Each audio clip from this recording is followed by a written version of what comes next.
our experienced eater segment, I'm going to jump into our Hardin County housing market update. Am I wrapping up the show today? I've never gotten to wrap up the show. I'm so excited. All right, guys. Before we do that, does anybody need the... I gotta be out at 2:15. Okay. Perfect. We doing okay on time? Yeah, great. we're good. You get to listen in. This will be so fun. 14 minutes. 14 minutes. Let's hit it. I'll go quick. All right. Well, as you all know, I am Rachel Brantingham, and I'm here with your weekly Hardin local housing update. So, of course, each week I break down what's happening in Hardin County housing market, and more importantly, what it means for you and your family's future. This week's biggest story is Hardin County buyers finally have something they haven't had in a long time, voices, and it is changing the way homes are bought and sold. So let's take a look at this week's numbers. So everything I bring to you guys is from the Heart of Kentucky MLS, and what we're specifically looking at is last week and past 30 days. Bill has built out an incredible website for us. If you go to hardinlocal.com, you can look at the housing market update, and you can actually see all the graphs and watch how everything's being charted to get a better idea of how the future is going to look. And I'm excited as we get 2 and 3 and 5 years into this, Phil, we're going to have all that stored data to really be able to show you guys how things are trending. So weekly market snapshot, there were 41 new listings that came to the market last week. 20 homes went under contract and 20 closed. We currently have 416 active homes. This is the highest inventory I've seen in a long time. So very interesting to kind of watch. And I think there's some things that are driving the listings that are coming to the market. I think there's been the past couple of years, of course, everything sold in a matter of minutes post-COVID. And then we went into these absurdly high interest rates where people couldn't sell because buyers weren't buying. So I think we're starting to see some of that hit where these sellers are saying, oh, the market has leveled out a bit. I'm going to take advantage of it. So we'll watch to see how that inventory performs over the next couple months. Currently, 73 average days on market. That's holding very, very steady. So we're down from over 100 days on market back in January. We've steadily trended down. And I'm grateful to say, despite all the travel and holidays, we're still holding in those low 70s. So the market is still moving. Inventory is increasing. So what does that tell us? Your average list price is $360,620 in Hardin County, with the average sold price of $335,077. So we're seeing about a $30,000 difference between what is listed and what is actually closing in sale price.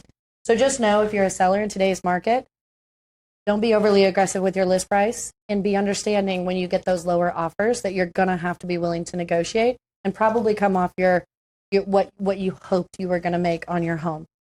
The median sold price is still holding very, very strong. In fact, it's increased. We were right under $300,000 for the median sold price.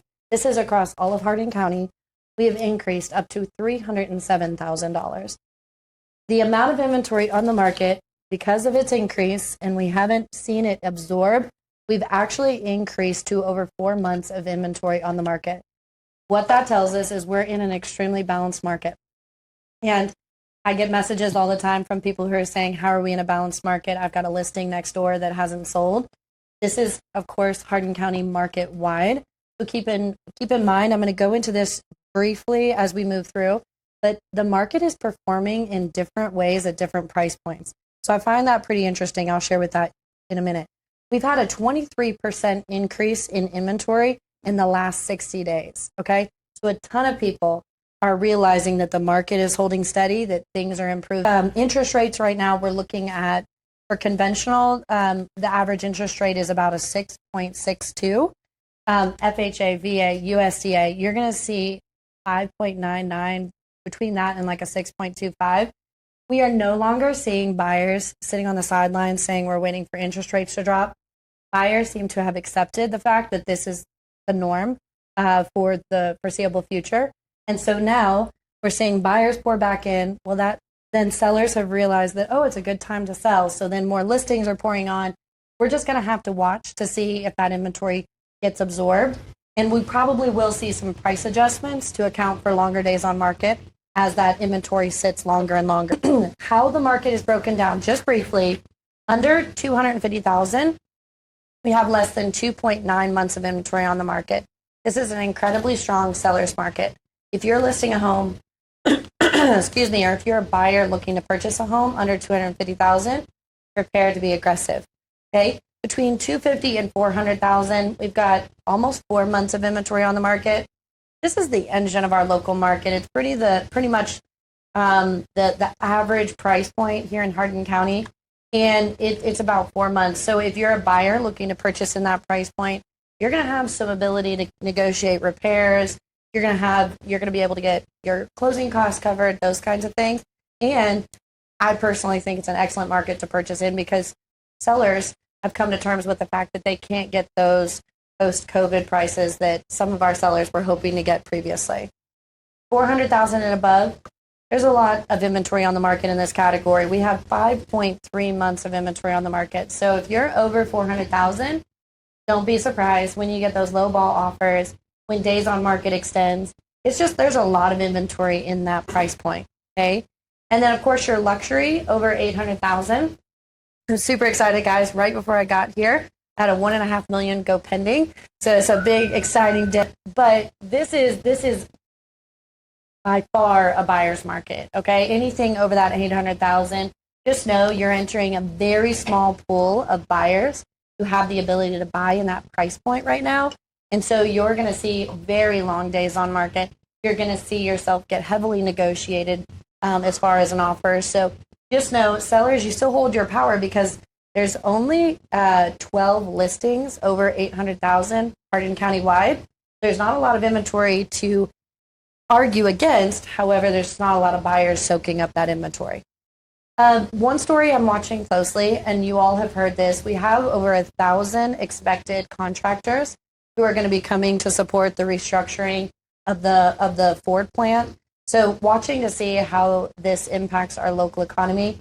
Big thing here that we personally have 0 available properties is the short-term and mid-term rentals right now.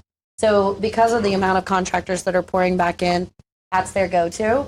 So if you have a rental property that maybe you can't get leased because it's unfurnished, you might try doing the basic necessities, beds, couches, a dining room table, some TVs, and see if you can't offer it as a midterm rental for contractors coming to the area.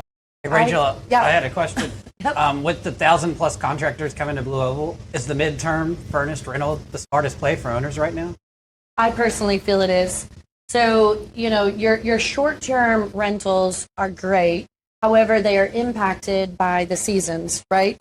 So you're going to expect a heavy slowdown come October, and you're probably not going to see it pick back up until March. Now, all through the spring and summer and early fall, we, of course, have a ton of tourism with the sports park. I get people who are coming from the Bourbon tours, Fort Knox. We've got a lot of families traveling in to see their cadets. So know that short-term rentals are a great option. However, this midterm, you don't have to go heavily set up. So you don't have to worry about a wine bottle opener. You don't have to worry about a can opener. You just have to worry about the basic necessities. So your cost to set up is much lower. But then these guys are willing to compensate, and they pile several contractors into the same house. So they're willing to cover those higher prices that you would expect on a short-term rental. But, and then, of course, you would be responsible for utilities and stuff because they come and go. So I do think that, like I said, if you've got a long-term rental that has been sitting that maybe you don't want to continue dropping the price on and you haven't been able to get it leased, go on Amazon, purchase some nice metal bed frames and mattresses, get a couch or two, set it up with the basic necessities. I think you're going to see the midterm become a real opportunity here in the market. That answer your question, Phil? Yes. Perfect. Any other questions? Yeah, I have one. Okay. I'm nervous. Nate's questions are always this just got released last week. Yep. Have you ever heard of? God, my eyes are getting bad. Welcome to midlife. Lance Lambert. The Lance Lambert house price tracker. According to I think this is good news because we've talked that we needed a market correct. Among the 400 largest metro housing markets, E-Town is 9th in the country for year-over-year decline at 3.7% coming down. 8 of the top 9 are either Florida, Kentucky, or Texas. So does this kind of say maybe we're overpriced and now we're starting to see where we probably should have been? I think what we're experiencing is a price correction. I think post-COVID things just jumped so dramatically, and of course that accompanied with BlueOval. I think there was just this massive spike. Typically, homes increase in value 4% year over year. So what we saw is, values kind of did this and then they went this. But over time, if I took that and just spread it out, it's probably about the same amount of increase. So it feels like to people that there's a dramatic decrease, but really your home is continuing to increase in value 4% average year over year. So, but send that to me because I would like to study that a little bit more and see where they're pulling their information from. Yeah, it said the Lance Lambert Resident Club analyst using Zillow home value from May 2025 to May 2026. Us agents, we love Zillow. It's probably 100% correct. Really? All right, guys. Well, as we head into the 4th of July, obviously it's the biggest travel holiday of the year. So we are expecting a little bit of a slower pace for the next week or two, especially as families come back and get resettled. I'll be watching to see how it impacts the housing market and you as sellers, buyers, how you all are impacted. And then also the rebound after the holiday. And I'm excited because I think that will tell us a lot about the rest of 2026 after we get through the July holidays. So, all right, guys. Well, that is your Hardin County housing update. Thanks for tuning in. All right.